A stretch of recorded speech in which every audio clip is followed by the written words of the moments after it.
In 1639 Shah Jahan shifted is capital to Delhi. 1639 में शाहजहाँ ने अपनी कैपिटल दिल्ली में शिफ्ट कर ली and made a new city Shahjahanabad, और वहाँ पर उसने एक नया शहर शाहजहानाबाद बनवाया। Within the city the massive Red Fort, इसी शहर में बहुत विशाल लाल किला बनवाया गया and Jama Masjid were build, Jama Masjid भी बनवाई गई। The famous peacock throne of Shah Jahan, golden throne with a canopy supported by 12 emerald pillars, और बहुत ही प्रसिद्ध पीकॉक थ्रोन शाहजहाँ का बना, मोर का सिंहासन जो कि एक सोने का सिंहासन था, with a canopy supported by 12 emerald pillars, जिसमें रत्नों से जड़ित, एमराल्ड पिलर्स यानी रत्न, जेम्स, रत्नों से जड़े हुए जो खंभे थे 4, उनके ऊपर वो सिंहासन की छतरी बनी हुई थी। कैनोपी मतलब 4 खंभों के ऊपर एक छतरी बनी हुई थी। इस तरीके का सुनहरा सिंहासन शाहजहाँ का था, जिसे पीकॉक थ्रोन कहा जाता था। Each pillar bore 2 gem studded peacocks, हर खंभे में 2 मोर बने हुए थे जिसमें जेम स्टडेड थे, 2 मोर बने हुए थे, मोरों में बहुत सारे रत्न लगे हुए थे, जेम स्टडेड रत्न लगे हुए थे। That gave the throne its name, जिसकी वजह से सिंहासन को ऐसा नाम मिला। It was taken to Persia by Nadir Shah, इसके बाद नादिर शाह लूट करके इस सिंहासन को पर्शिया लेकर चला गया था। व्हेन ही इन्वेडेड दिल्ली इन 1739, जो 1739 में उसने दिल्ली के ऊपर अटैक किया था। The cultural glory of Shah Jahan era had its darker sides too, ये जो सांस्कृतिक ग्लोरी थी या सांस्कृतिक जो रुतबा था शाहजहाँ के युग का या उसके समय का, इसके कुछ डार्कर साइड्स यानी कुछ इसमें खराब बातें भी थीं। The over expenditure on architecture strained the royal treasury, बहुत ज़्यादा आर्किटेक्चर के ऊपर एक्सपेंडिचर यानी खर्चा करने की वजह से जो शाही खजाना था वो बहुत ज़्यादा बर्बाद हुआ। And to compensate for his luxurious taste, और अपने बहुत ही शाही जो अंदाज था उसको कंप्लीट करने के लिए भी बहुत सारी रॉयल ट्रेजरी बर्बाद कर दी शाहजहाँ ने। कंपनसेट मतलब कंप्लीट करने के लिए या उनको पूरा करने के लिए। Shah Jahan increase taxes that burden the peasant, Shah Jahan ने कुछ टैक्सों को बढ़वा दिया जिसकी वजह से किसानों के ऊपर बहुत बोझ हो गया। This in turn resulted in a disruption of agriculture, जिसकी वजह से एग्रीकल्चर में बहुत दखलंदाजी आई। And added to the misery of the peasants, और ये इस दखलंदाजी की वजह से सीधे सीधे किसानों को बहुत ही ज़्यादा दुख हुआ। माइजरी मतलब दुख हुआ। अब आ जाते हैं आपके Aurangzeb. Towards the end of शाहजहाँ's rule a war of succession broke out among his 4 sons Dara Shikoh, Shuja, Aurangzeb and Murad. Shahjahan का शासनकाल खत्म हो जाने के बाद उसके 4 बेटों में उत्तराधिकारी बनने के लिए, सक्सेशन के लिए लड़ाई होने लगी, जिनके नाम दारा शिकोह, शुजा, औरंगजेब और मुराद थे। ये 4 बेटे थे जिनके बीच में गद्दी पर बैठने के लिए लड़ाई होने लगी। औरंगजेब किल्ड दारा एंड मुराद, औरंगजेब ने दारा और मुराद को मार डाला। Shuja fled to the Arakan lands present day Myanmar, Shuja Arakan की ज़मीनों पर भाग गया जिसे आजकल म्यांमार के नाम से जाना जाता है। वेयर ही डाइड, जहाँ पर वो मर गया। And Shah Jahan was imprisoned in the Agra fort, और शाहजहाँ को उसके ही बेटे ने आगरा के किले में बंदी बना लिया। Thus Aurangzeb the last of the great Mughals ascended the throne in 1658, इस तरीके से औरंगजेब जो कि मुगलों का आखिरी राजा था उसने 1658 में राजगद्दी को संभाला और उसे आलमगीर की उपाधि मिली। And ruled over the next 5 decades, और अगले 50 सालों तक उसने राज किया।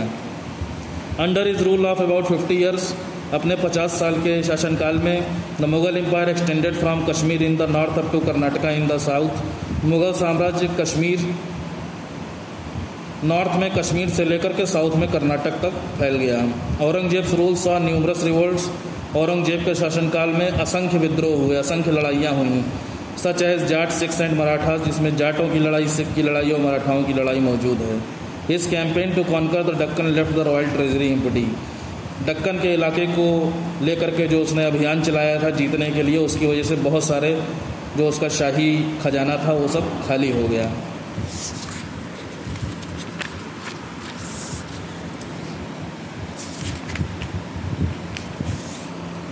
नेक्स्ट देखिए heading administration. Although Babur and Humayun consolidated the Mughal empire in India, हालांकि बाबर और हुमायूं ने मुगल साम्राज्य को यूनाइट किया भारत में, लेकिन they were not able to build an efficient administrative structure, लेकिन वो एक बहुत ही प्रभावशाली प्रशासनिक ढांचा जो है वो मुगल साम्राज्य का नहीं तैयार कर पाए। It was under the reign of Akbar, ये अकबर का ही शासनकाल था। That an efficient administrative structure की एक बहुत बढ़िया प्रशासनिक जो ढांचा था वो इस्टेब्लिश किया गया।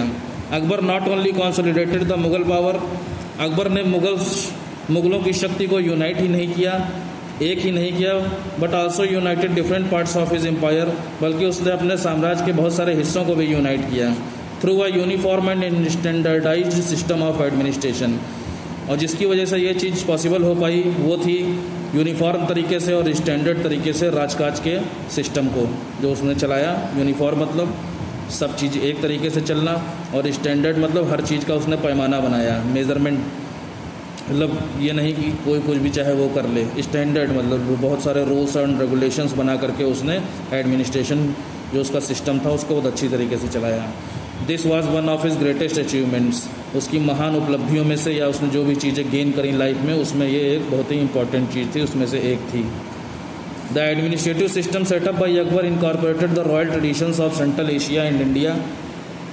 जो प्रशासनिक व्यवस्था थी या राजकाज की जो व्यवस्था थी जो अकबर ने सेटअप करी थी, incorporated the royal traditions of central Asia and India. इस एडमिनिस्ट्रेटिव सिस्टम को सेंट्रल एशिया और इंडिया के शाही परंपराओं में लागू किया गया, इनकॉर्पोरेट में किया गया। शाही परंपरा यानी शाही जो राजघराने थे सेंट्रल एशिया और इंडिया के, उसमें भी एडमिनिस्ट्रेटिव सिस्टम अकबर के द्वारा ही जो बनाया गया था वही लागू किया गया।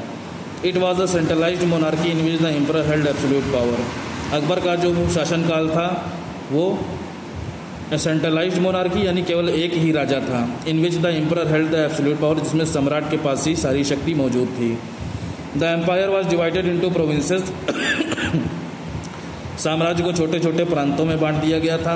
But Akbar was periodically informed of the developments in each province, लेकिन जो अकबर था वो समय समय पर हर राज्य की, हर छोटे राज्य की डेवलपमेंट की रिपोर्ट उसको इन्फॉर्म करनी पड़ती थी या वो लेता रहता था।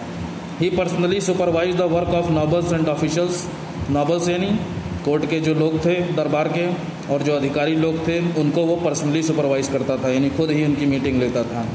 इन द रॉयल पैलेस, शाही महल में, there use to be a hall for confidential meetings. Confidentials meaning यानी बाहर जिसको ना पता लगाना हो, या ऐसी मीटिंग्स जो केवल अधिकारियों के बीच में ही हो, ऐसी कॉन्फिडेंशियल मीटिंग्स को एक बड़े से हॉल में किया जाता था जिसमें सम्राट और एडमिनिस्ट्रेटर्स यानी प्रशासन को संभालने वाले लोग, राजकाज को संभालने वाले लोग रहते थे। इट वॉज कॉल्ड द दीवाने खास, इस हॉल को दीवाने खास के नाम से जाना जाता था, और the hall for confidential meetings या कॉन्फिडेंशियल मीटिंग का हॉल भी कहा जाता था। Akbar held darbars for common people too, Akbar ने साधारण लोगों के लिए यानी जनता के लिए भी दरबार लगा रखा था। Which took place in a hall for public audience known as Diwane Aam, और इसके लिए जो हॉल पब्लिक ऑडियंस यानी दर्शकों के लिए या जनता के लिए बनाया गया था उसे दीवाने आम के नाम से जाना जाता था। Central administration in the administrative system of Akbar, the emperor was the head of both civil and military administration. Akbar के शासनकाल में सम्राट ही सिविल और मिलिट्री एडमिनिस्ट्रेशन यानी नागरिकों से जुड़ी हुई जो नियम जो बातें थीं और सेना से जुड़ा हुआ जो भी राजकाज था, जो प्रशासन था, वो सब सम्राट के हाथों में ही था। His decisions were final in all administrative military and judicial matters, राजा का ही या सम्राट का ही फैसला जो है वो प्रशासनिक, सेना का या न्याय से जुड़ा हुआ जो भी मामले होते थे उनमें राजा का ही फैसला सर्वोत्तम आखिरी होता था। He was the only authority to proclaim a law, वही केवल एक ऐसा अथॉरिटी होता था जो कानून बना सकता था। The supreme commander of the Mughal army का सर्वोच्च कमांडर भी वही था। And the supreme deliver of justice, और न्याय देने वाला भी सबसे बड़ा सर्वशक्तिमान वही था, सम्राट होता था। The emperor was assisted by some officials, सम्राट की मदद कुछ अधिकारी करते थे। The appointment and dismissal of this officers was the soul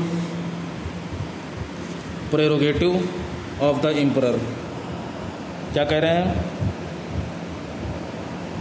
अधिकारियों का अपॉइंटमेंट यानी उनको भर्ती करना और उनको पद से हटाने का काम की सोल जो जिम्मेदारी होती थी, प्रेरोगेटिव मतलब रिस्पॉन्सिबिलिटी, ठीक है, जो सबसे ज़्यादा जिम्मेदारी होती थी उनको हटाने की और भर्ती करने की, वो एम्परर की होती थी, राजा की होती थी, या सम्राट की होती थी, या बादशाह की होती थी। Some important officers in Akbar administration were as follows, Akbar के शासनकाल में जो मुख्य अधिकारी थे वो आपको नीचे बताए गए हैं। वजीर होता था एक, या इसे दीवान भी कहा जाता था, जिसको रेवेन्यू डिपार्टमेंट दिया गया था, यानी टैक्स वगैरह वसूलने का काम आपको वजीर को दिया गया था।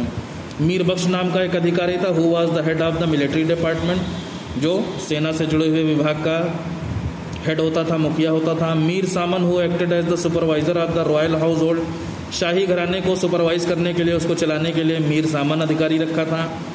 सदर जहां और Qazi who was the adviser of emperor in religious matters, धार्मिक मामलों में सम्राट को सलाह देने के लिए सदर जहां या काजी नाम का आदमी रहता था, अधिकारी रहता था।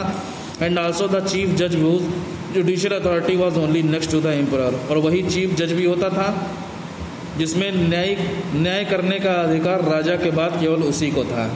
ठीक है, यानी सम्राट के बाद न्याय देने का अधिकार काजी को ही था। काजी के बाद भी अगर राजा चाहता था, एम्परर चाहता था, तो वो इंटरफेयर करता था डिसीजन देने के मामले में जुडिशली। समटाइम्स अ वकील और prime minister was also appointed, कभी कभी एक वकील या प्रधानमंत्री भी अपॉइंट किया जाता था। But he used to have only advisory powers, लेकिन सलाह देने लायक शक्तियाँ ही उसके पास थीं अकबर के शासनकाल में। प्रोविंशियल एडमिनिस्ट्रेशन देखिए, साम्राज्य को जो छोटे छोटे राज्यों में बांट देना, उसमें राजकाज कैसे चलाया जाता था।